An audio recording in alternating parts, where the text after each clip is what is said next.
क्या बोल रहे हैं आप?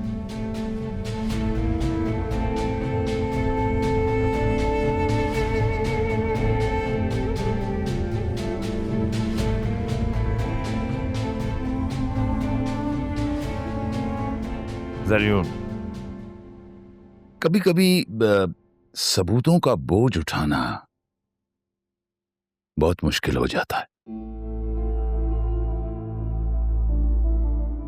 हम दोनों ने तायाजान के बिजनेस को जहां पहुंचा दिया है, तुम अच्छी तरह जानते हो।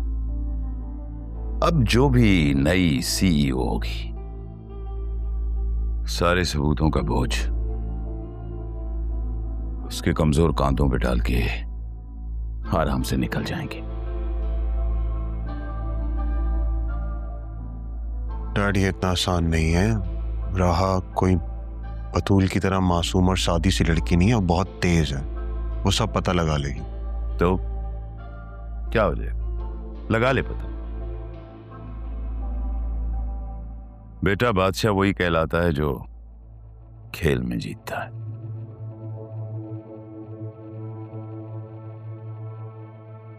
और फिलहाल इस खेल के सिकंदर हम हैं। तायाजान का घर उस बेवकूफ आसिया की वजह से बैंक और 4 इन्वेस्टर्स के शिकंजे में। ये सब अदील और आसिया के दस्तखत से हुआ। अब क्या होगा? जेल होगी। कौन आएगा बचाने? तारा या राहा? और मैं यहाँ राहा और उसकी माँ को ढूंढ रहा हूँ कि पता नहीं कहाँ छुप के बैठी है। मुझे तो लगता है कि वो सी कंगले शोहर के पास गई होगी जहां हम गए थे। कुछ नहीं मिला।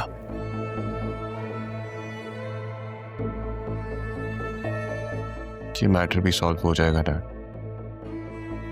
लेकिन मुझे ये सोच सोच के बहुत टेंशन हो रही है कि जब बतूल को पता लगेगा इन सब चीजों के बारे में तो इसका दिल बहुत टूट जाएगा। जैसे मारिया को पता चली तो? डैड, मारिया ने मेरी जिंदगी अजाब की हुई थी। बतूल एक बहुत मुख्तलिफ लड़की है और बहुत अच्छी लड़की है। जैसा भी है तो मेरी बीवी ना। उसके फोन में मेरा ट्रैकर है। पता नहीं डैड, मुझे बहुत दुख हो रहा है ये सोच के कि सब कुछ जब बतूल को पता लगेगा तो उससे कितनी तकलीफ पहुंचेगी। अरे आप खड़ी क्यों हैं? तशरीफ रखें ना प्लीज। शुक्रिया। सिद्रा बेटा, जाके राहा से कहो कि उसके मेहमान आए। अब्बू मैं? हाँ, सिद्रा तुम्हारा ही नाम है ना?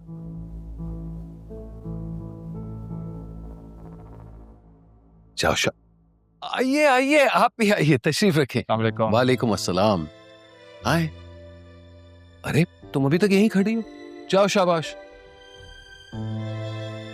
और अपनी माँ से कहो कि चाय का सामान भी रखे। नहीं, किसी चीज की जरूरत नहीं है। आपके घर मेरी बेटी रहती है। माना बेटी वो आपकी है, लेकिन पाली तो मैंने भी है। कुछ हक मेरा भी बनता है। तो अपनी बेटी से मिलने के लिए खाली हाथ तो नहीं आ सकती थी मैं। आप भी बैठे ना प्लीज।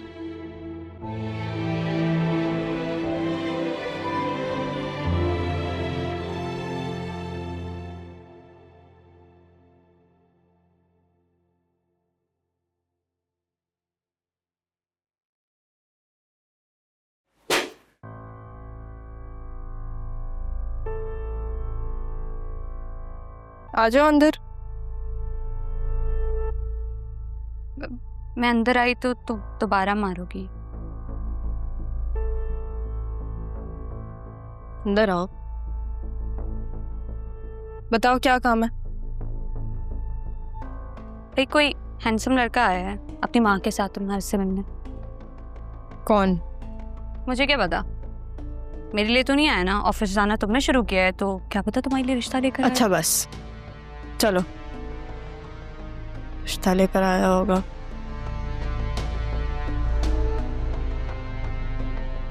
अरे आओ रहा बेटा, देखो तुमसे मिलने कौन आया है। आप लोग यहाँ? बैठो। बेटा एक काम करना, सिद्रा ये सामान ले जाओ और अपनी माँ से कहो चाय लगा दे।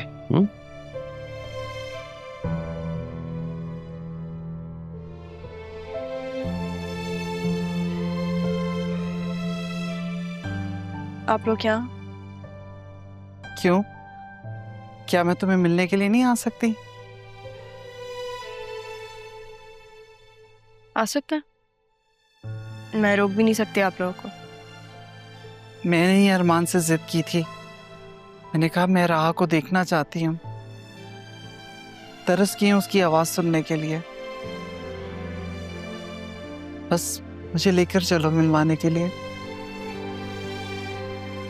पिछले 2-3 दिनों से लोग मुझ पे तरस खा रहे हैं और अब मुझे देखने के लिए तरस गई थी।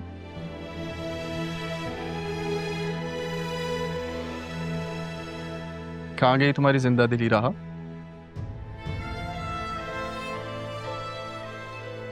तुम्हारे लगाए हुए दाग ने हटा दी वो। तुम मुझसे बात ही क्यों कर रहे हो अरमान? राहा, सब कुछ वक्त पे छोड़ दो। बहुत जल्द सबकी आंखों से ये पर्दा हट जाएगा।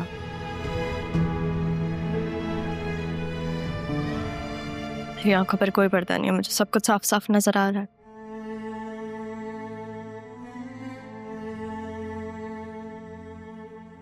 तुम्हारी आंखों पर तो पर्दा डालने का हुक्म मिला रहा। कैसे बताऊं कि हकीकत क्या है? राहा, अपनी ज़ैनब भी पे यकीन रखो। देखना बहुत जल्द तुम्हें सबूत मिल जाएंगे। इंतजार रहेगा मुझे। वो दिन दूर नहीं है। अमिया प्लीज इसे पूछें क्या ये तब तक अपनी नाराजगी खत्म कर सकती है? ज़ैनबी, आप इससे कहें कि ये कोई छोटी मोटी बात नहीं थी। मेरे माँ बाप पे ये बात आई है। हम ही से कह दें कि हकीकत बहुत जल्द इसके सामने आ जाएगी। ज़ैनबी, आप इससे पूछेंगे मुझसे बात ही क्यों कर रहा है?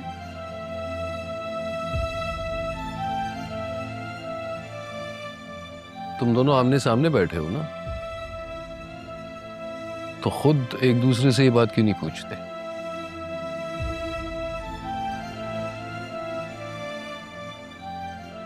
राहा, मैं तुम्हें लेने के लिए आई हूं।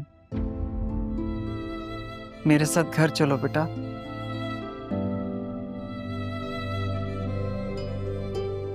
ये मेरे बाप का घर है ज़ैनबी।